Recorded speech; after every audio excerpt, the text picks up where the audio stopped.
Turn with me to Joshua chapter 6. If you have a Bible, if you don't have a Bible, we'd love to give you one. We have a brand new one that you can have at the end of the service. Again, as you walk out at that information desk, got a Bible that we would love to give you. We're continuing in our series through the book of Joshua. This is week 6, and we're on the 6th chapter, which we'll cover in its entirety today. Several years ago, at a different place and in a different time, one December, I thought it would be fun to rank some of our favorite Christmas carols in terms of lyrical accuracy. Is what we're singing true? Are these carols actually right? So I decided to write a little essay in which I pointed out that some of the most cherished Christmas carols out there have some very dubious lyrics, like, for example, one of the great, Silent Night, Holy Night. And in this essay, I suggested that, in fact, the night that Jesus was born was not a silent night. All was not calm nor all bright. It was it was hectic, stressful, loud, filled with animal smells and animal noises. Likewise, despite the fact that Away in a Manger says that about the baby Jesus, no crying he makes, I said, surely Jesus, like every other baby, cried when he was born. Well, as I mentioned, I thought that would be a kind of a fun exercise. No one else thought that. In fact, they thought it was a very Scrooge-like thing to do, unfestive, and they didn't appreciate my critical insights. So I've decided never to do that again. But, we can't ignore the fact that some of the songs that we grew up singing, some of our favorite ditties, Christmas or otherwise, may or may not have the most accurate lyrics. I was thinking about that as I got into the text this week for my sermon prep. And there's an old African-American spiritual that goes back to the mid-1800s that says, Joshua fit the battle of Jericho, right? You know this one, and the walls came tumbling down. Well, it's not exactly true, frankly. In fact, the story intends to make the opposite point, that Joshua did not fight the battle of Jericho, that it was God who did the fighting for him. In fact, Joshua just sort of stood by as God did this incredible supernatural work, causing the walls of Jericho to collapse, not from a battalion of warriors, but from the sounds of trumpets and shouting. So it's a well-known and incredible story, I think sometimes misunderstood and perhaps often misapplied. And we're going to look at it today as we continue in the text. And we're going to see three things this morning. We're going to see where to look when life seems uncertain. Where do we look when we're faced with the uncertainties of life? Where is God during our uncertainty? And then finally, what we receive when we run to God. So where do we look when life is uncertain? Where's God in the middle of it? And what do we receive when we run to God? So Joshua chapter 6, let me begin by reading verse 1. Here reads the word of the Lord. Now Jericho was shut up inside and outside because of the people of Israel. None went out and none came in. Now I want to pause there because Jericho, as I mentioned a few weeks ago, was this, and you may recall, was this powerful strategic city in the land of Canaan. It was located on the eastern edge in the Jordan Valley, very close to the Jordan River, over which the people had just crossed during flood season, no less. And because of its prime location, Jericho that is, it was really the access point to the rest of Canaan. So God has promised Joshua this incredible land flowing with milk and honey, this unbelievable place. But if you're really going to get to it, you have to go through Jericho, or at least you have to take a much longer route. And so here's Jericho, really on the edge, surrounded by these massively high walls. There was an outer retaining wall and an inner wall that was even more intimidating. Jericho was a double-walled city. This is why some historians have called it an impregnable city. You just couldn't get inside the city unless you were granted access by someone from the inside. Well, in verse 1, we read that the people were shut up from the inside and the outside, which means they're staying put, they're sheltering in place, no one is going anywhere. And this was because they're terrified by what they'd heard about Israel's God. They didn't know Israel's God, and they cared even less about Israel's God. But they couldn't ignore the fact that there were thousands of people at their doorstep who had crossed the River Jordan during its highest point of the year. So that's where they are. They're holed up in place. Now look at verse 2. And the Lord said to Joshua, "See, I have given Jericho into your hand, with its king and mighty men of valor." Now we have to pause there again, because God says to Joshua, "See, I've given Jericho into your hand," which must have sounded very strange to Joshua. Because Joshua, he looks at the massive walls of the city of Jericho, and I'm sure he thought, you have? Because it looks like they're doing just fine in their doubly walled city. Israel hadn't done anything yet in terms of, hadn't made any sort of military progress. They hadn't conquered anybody. What did God mean by, "See, I have given Israel into your hands"? One commentator says, verse 2 is a great statement of fact, though its experience is entirely future. The fact is, Jericho actually belonged to Joshua and the people of Israel, because God had given Jericho into their hands. They just hadn't experienced any of that yet. And this is the way that God talks a lot, by the way. Maybe you've noticed this. God talks about things that have yet to happen as if they'd already happened. So to say it, I guess, more technically, God describes things sometimes in future tense, in past tense rather, that are actually, could be described in future tense. So he talks about events that are still in the future as if they've already happened. Now, if anybody else does this, they're lying to you, right? I mean, you can't talk about something that you might do someday as if you've already done it.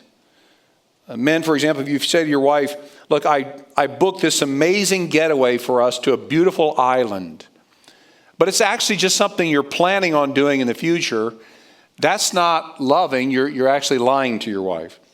Or ladies, if you say to your husband, or a friend for that matter, "I have something for you that I think you're going to absolutely love," but you really just have some good ideas about something you may purchase, that's not loving, that's lying. But because God is sovereign and his plan always prevails, and because God sees the whole picture at once, he sees, as the prophets say, the end from the beginning, he can talk about future things as if they've already happened, which is what he's doing here with Joshua. Now, I would say one of the classic examples of this in the New Testament is Romans 8:28 through 30, which says this, "And we know that for those who love God, all things work together for good, for those who are called according to his purpose. For those whom he foreknew, he also predestined to be conformed to the image of his Son, in order that he might be the firstborn among many brothers. And those whom he predestined," past tense, "he also called," past tense. "Those whom he called, he also justified," past tense. "And those whom he justified, he also glorified," past tense. Now, God says he's already glorified those whom he's predestined and called and justified.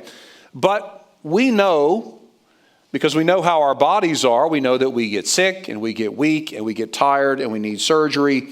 And we know that we fall into temptation all the time. We know good and well we don't live yet in our glorified bodies. So these are not our glorified bodies that we live in. But for those whom God has chosen, called and justified, it's so certain that they will be glorified that God talks about it as if it's already done. It is as good as done because God has sovereignly determined it to be so. So he can talk about it, God can, as if it's already accomplished. Theologians refer to this as an already not yet tension.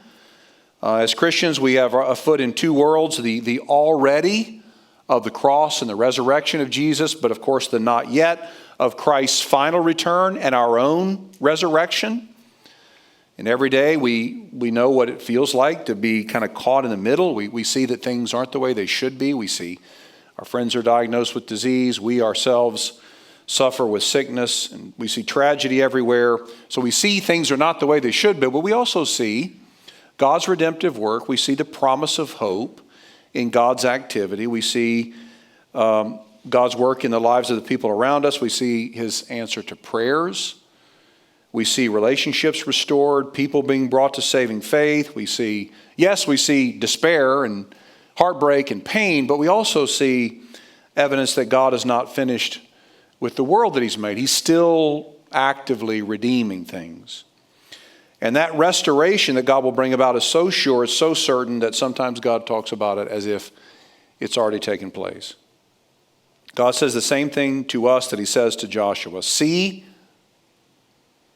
what he means is, look, behold, consider all that I've done.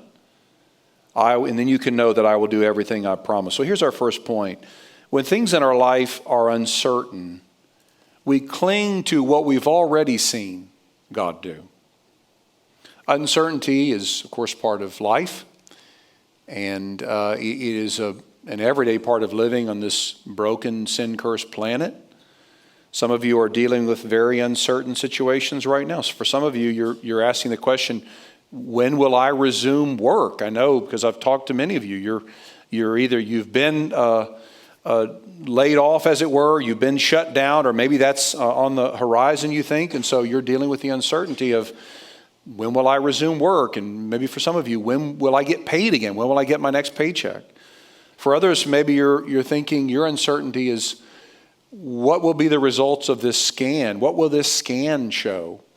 Will I get better? How soon will I get better? Will this treatment plan work? For others, perhaps it's when will I get married? When will I have kids? When will God send that person to me? For others, maybe it's when will I get ahead financially? When will I finally get beyond this constant pressure to provide? Or for others, maybe it's when will I be reconciled to my son or my daughter? When will that relationship be restored? So, there's all kinds of uncertainty in life, and you may not have those answers yet, but you can know this if you're trusting in Jesus. Before you were born, God claimed you as his own. And at just the right moment, in God's infinite wisdom, he brought you to a place of saving faith. So he made you alive with Christ, the Apostle Paul says.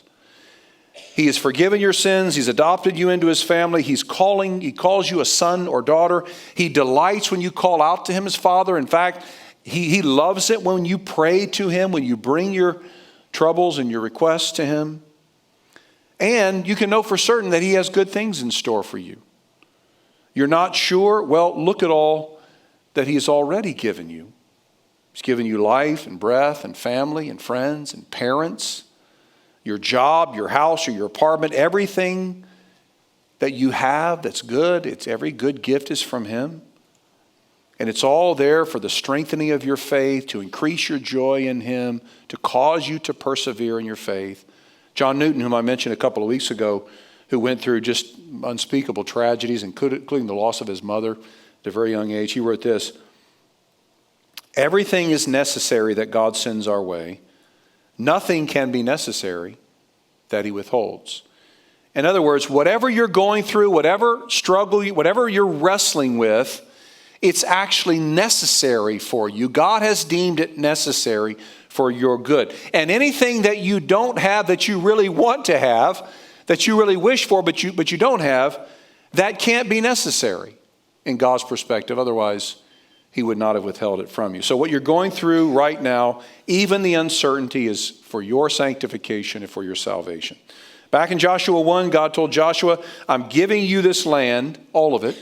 And here in chapter 6, God says, see, I've given it to you. Now, it may not be theirs yet in experience, but it's so certain that it will be theirs that the sovereign and all-powerful God can talk about it in the past tense. Now, look at verses 3 all the way through 14. You shall march around the city, all the men of war going around the city once. Thus you shall do for 6 days. 7 priests shall bear 7 trumpets of ram's horns before the ark. On the 7th day you shall march around the city 7 times, and the priests shall blow the trumpets. And when they make a long blast with the ram's horn, when you hear the sound of the trumpet, then all the people shall shout with great shout, and the wall of the city will fall down flat. and the people shall go up, every one straight before him. So Joshua, the son of Nun, called the priests and said to them, take up the ark of the covenant, and let 7 priests bear 7 trumpets of ram's horns before the ark of the Lord.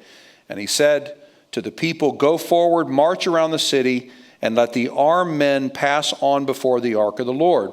And just as Joshua had commanded the people, the 7 priests, bearing the 7 trumpets of ram's horns before the Lord, went forward, blowing the trumpets with the ark of the covenant of the Lord following them.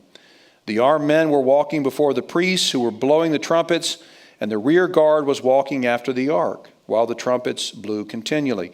But Joshua commanded the people, you shall not shout or make your voice heard, neither shall any word go out of your mouth until the day I tell you to shout. Then you shall shout. So he caused the ark of the Lord to circle the city, going about it once. And they came into the camp and spent the night in the camp. Then Joshua rose early in the morning, and the priests took up the ark of the Lord. And the 7 priests, bearing the 7 trumpets of ram's horn before the ark of the Lord, walked on, and they blew the trumpets continually. And the armed men were walking before them, and the rear guard was walking after the ark of the Lord, while the trumpets blew continually. Let me just finish that out. I'll read verse 14. And the second day they marched around the city once and returned into the camp. So they did for 6 days. So here's the plan from the Lord. As you heard, there's an order to this. Once a day for 6 days, the army of Israel will march around the city of Jericho. They will be led by armed guards. And in the middle of the army will be the 7 priests who would each carry a ram's horn or a trumpet and also carried on the shoulders of the priests by way of poles. In the midst of the army will be the ark of the covenant of the Lord. For 6 days, the people would march around the city once a day. They would not say anything. And then on the 7th day, same group of people will march around the city of Jericho 7 times while the priests blow their trumpets. And on the 7th day, on the 7th time around the city, the priests will make a long blast with their trumpets, at which point the army of the Lord will shout with a great shout, and the walls of Jericho would collapse, causing the utter collapse of an entire city. Now, it would be easy to miss the fact that the Ark of the Covenant is mentioned 10 times in this chapter. And it takes center stage. And you say, well, what's the significance? Well, we've already seen in chapter 3 that the Ark of the Covenant symbolizes the very presence of God, the immediate, pervasive presence of God. Yes, sure, as we said back a few weeks ago, God is always everywhere at the same time. So he is omnipresent. He's all present, always present everywhere. And yet, by his own wisdom and according to his own plan, he chooses to make himself, we might say, especially present, particularly present, by way of the Ark of the Covenant. So the Ark of the Covenant was, we might say, his mobile throne. It was the way that he determined to manifest himself among his people. The Ark of the Covenant symbolized the immediate presence of God. And where is the Ark of the Covenant to be in the midst of this procession? It is to be right in the middle of the people. What's the significance? Well, that's where God always is. He is right in the middle of his people. There's a guy in the Bible by the name of Asaph. Asaph was this incredible musician, and he walked closely with the Lord. But there were times in Asaph's life when he got to the point where he looked around at the people that were really flourishing, and these were people who had nothing to do with the Lord, and they just kind of living their best lives, pursuing pleasure and doing whatever they wanted. And he became really frustrated, Asaph did.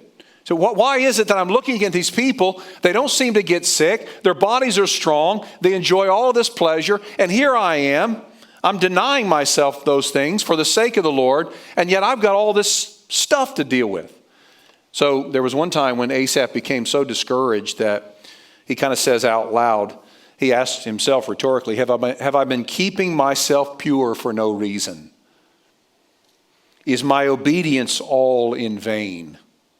But then he realizes that the happiness of those who reject God is very short-lived. They too have struggles.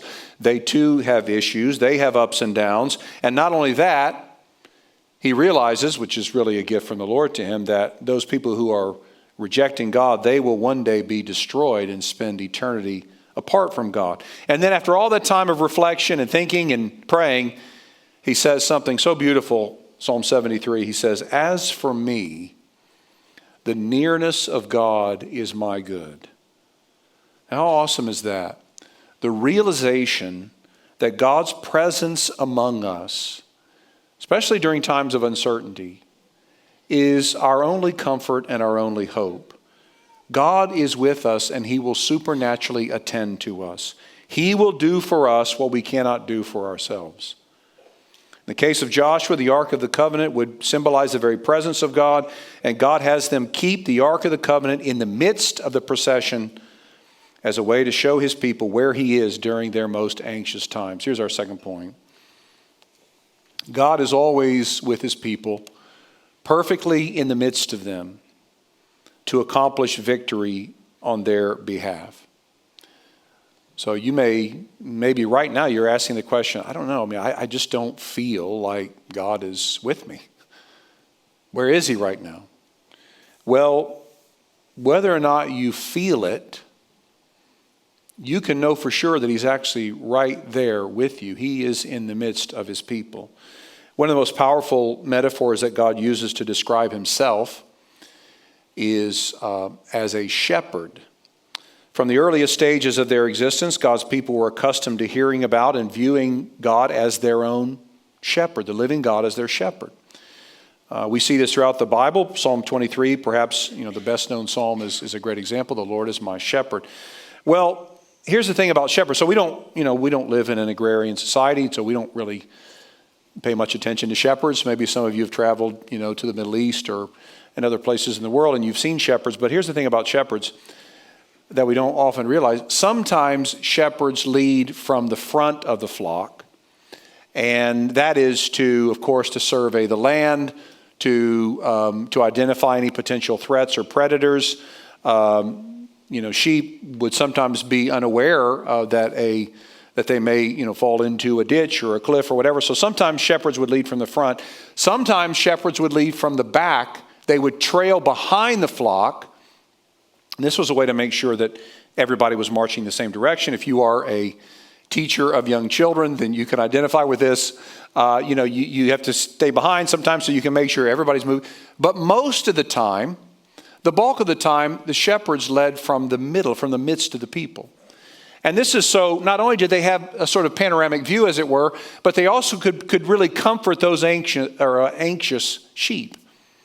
They could be right there physically with the sheep, especially those who were perhaps more given toward, struggles, or those who were harder to lead. Well, this is what's being illustrated by the Ark of the Covenant being in the midst of the people during their battle preparations, is that God enters into the midst of his people in order to accomplish victory for them. Now, God will completely destroy Israel's enemies. We're going to see that in just a minute. He will give them the land that he's promised them. He will give them victory. But we might ask the question, what does it mean for us that God will accomplish victory for us? Well, I think it means a couple of things. One, I think it means that as we pray, God is solving problems that we can't solve. Have you ever had a situation where you realized immediately, like, I can't fix this? We've all had those situations, all the time. I can't fix this. Maybe you have a strained relationship with an adult child, and you're just like, I can't fix this. It's going to take a miracle of God. Maybe it's a situation at work with a boss or a coworker, or maybe it's a health scare, and you realize there's nothing I can do here. It could be a million other things, but we realize right away that this is a problem that I can't fix. Well, incredibly, then we see as we pray that God actually takes care of it. Maybe God moves a boss on, or moves a coworker on, or maybe God in a supernatural way brings a person to repentance, and that relationship is restored. I agonized for a couple of years at least. I had a couple of folks on staff who were married. It was a husband and wife, and both needed to move on. And they just were deeply loved by the church. And I loved them, but I knew that they were not in the right fit. And this is a long time ago. We only have one married couple on staff here. It's not them.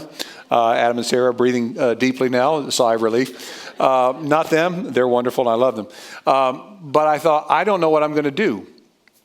And then the guy knocked on my door one Tuesday morning and sat down and said, hey, I've got some really bad news for you. And he said, my wife and I was in California. He said, my wife and I were moving to Virginia.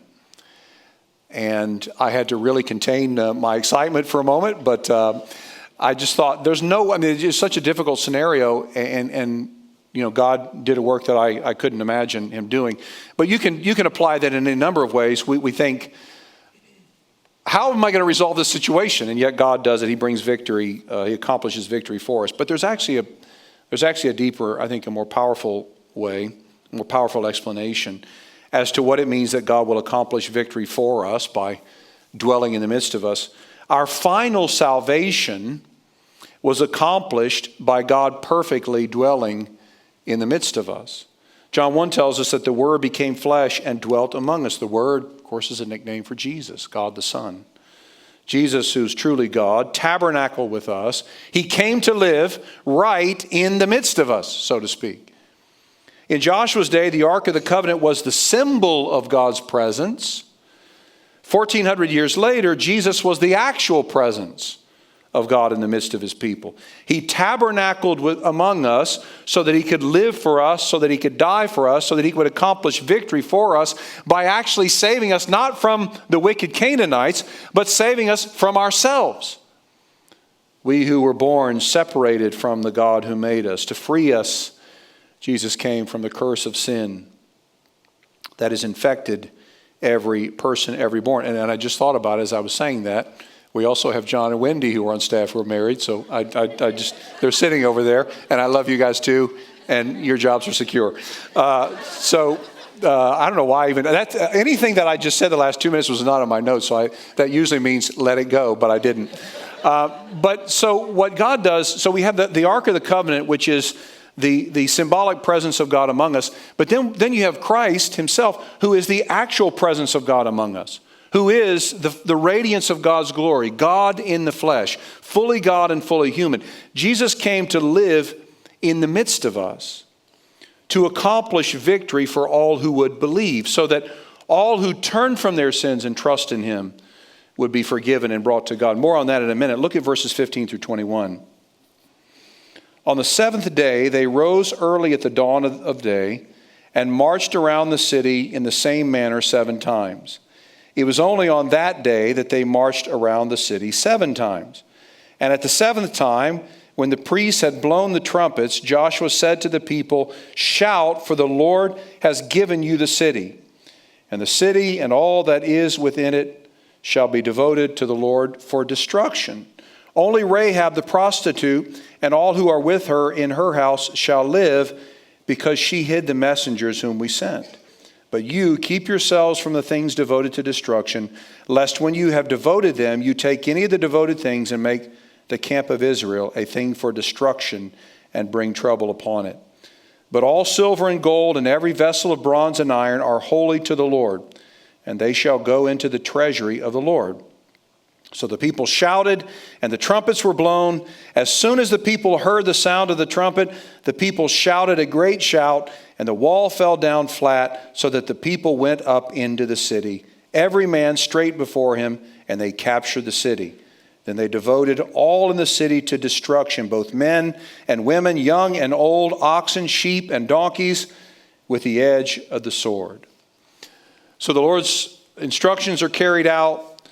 The city's wall collapses as all the people march around shouting and the trumpets sound.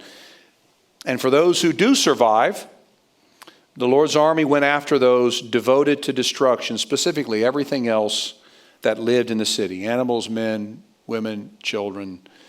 Now, this seems brutal at best and barbaric at worst. And I opened my message last week by saying the book of Joshua is really going to challenge our view of God.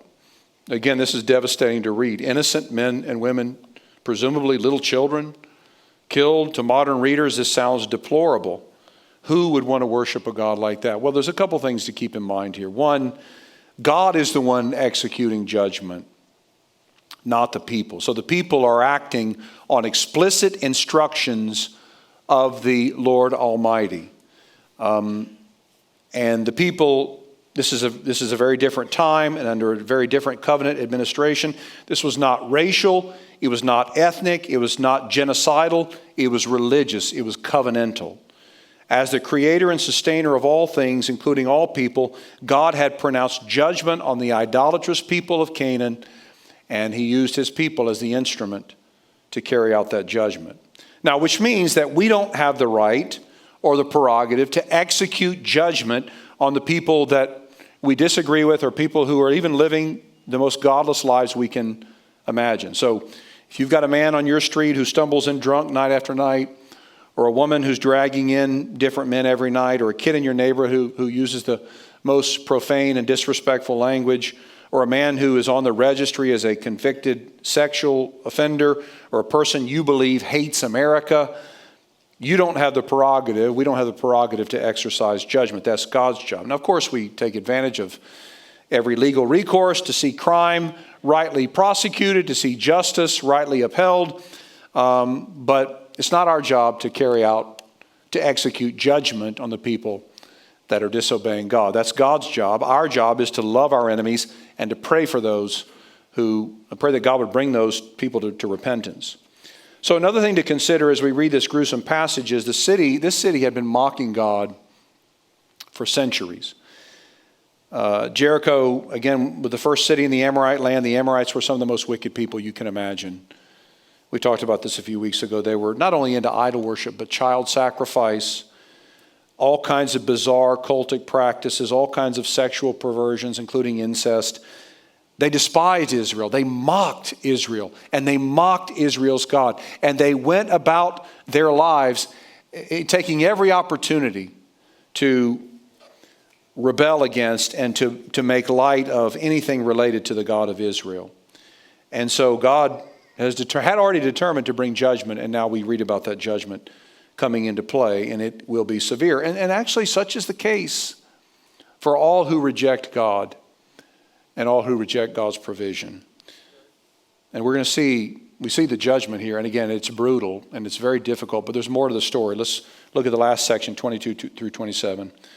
But to the two men who had spied out the land, Joshua said, "Go into the prostitute's house and bring out from there the woman and all who belong to her, as you swore to her."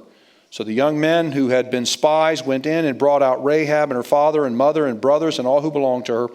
And they brought all her relatives and put them outside the camp of Israel. And they burned the city with fire and everything in it. Only the silver and gold and the vessels of bronze and of iron they put into the treasury of the house of the Lord. But Rahab the prostitute and her father's household and all who belonged to her, Joshua saved alive. And she has lived in Israel to this day because she hid the messengers whom Joshua sent to spy out Jericho. Joshua laid an oath on them at that time, saying, "Cursed before the Lord be the man who rises up and rebuilds this city Jericho. At the cost of his firstborn shall he lay its foundation, and at the cost of his youngest son shall he set up its gates." So the Lord was with Joshua, and his fame was in all the land. So you may recall when the people were on the other side of Israel, Joshua sent out 2 spies to scope out the land of Canaan, in particular Jericho. And when those spies went into Jericho, they stayed at the most curious place. They stayed with a prostitute by the name of Rahab. And of course, you may recall, they were immediately found out. Their identities were immediately discovered. And so the king said to them, "Bring out these men." The king wanted to, capture them and kill them. But Rahab, the prostitute, said to the spies, the king's men rather, I did see them, and they were with me, but they left a long time ago, and if you leave right away, you can catch up to them.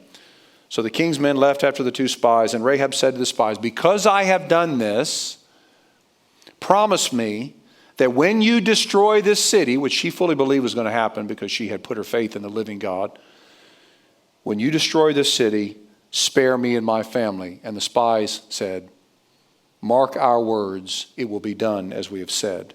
Well, here they are keeping that promise. The two spies, they go into Rahab's, they find Rahab. Can you imagine her sense of relief? And they say, come with us. And they spared Rahab and her family just as they promised to do.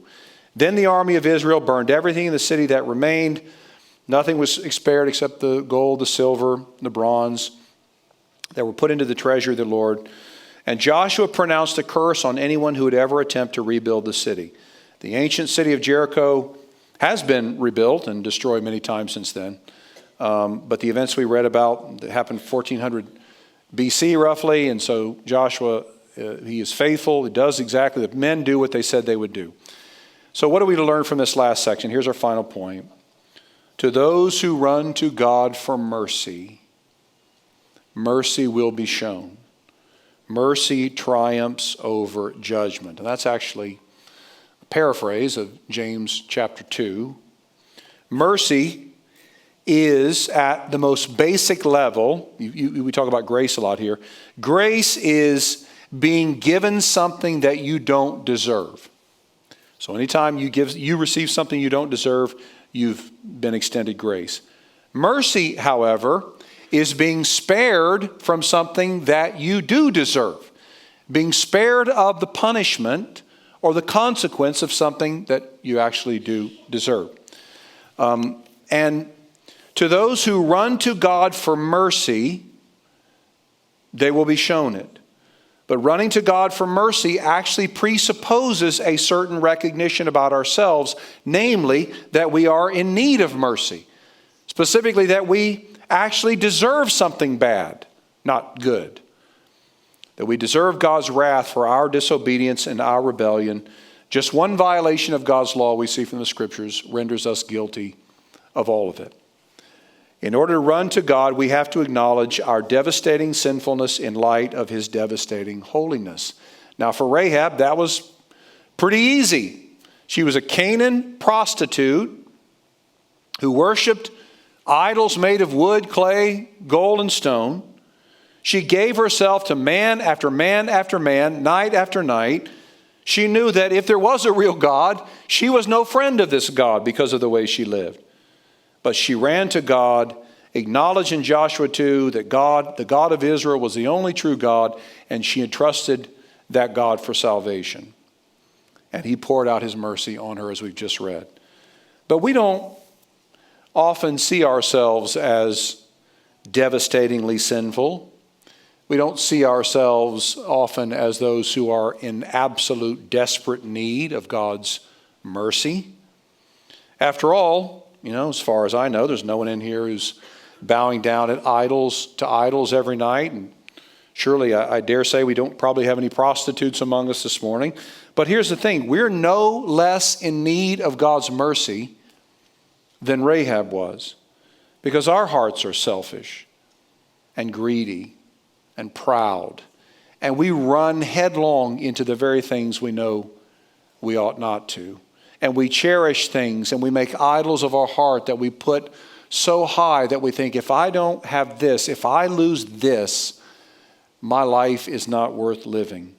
We have sinned against a holy God, and we are in desperate need of His mercy.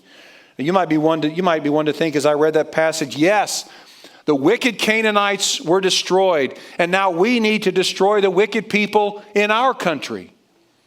If that's your take, you've missed the point.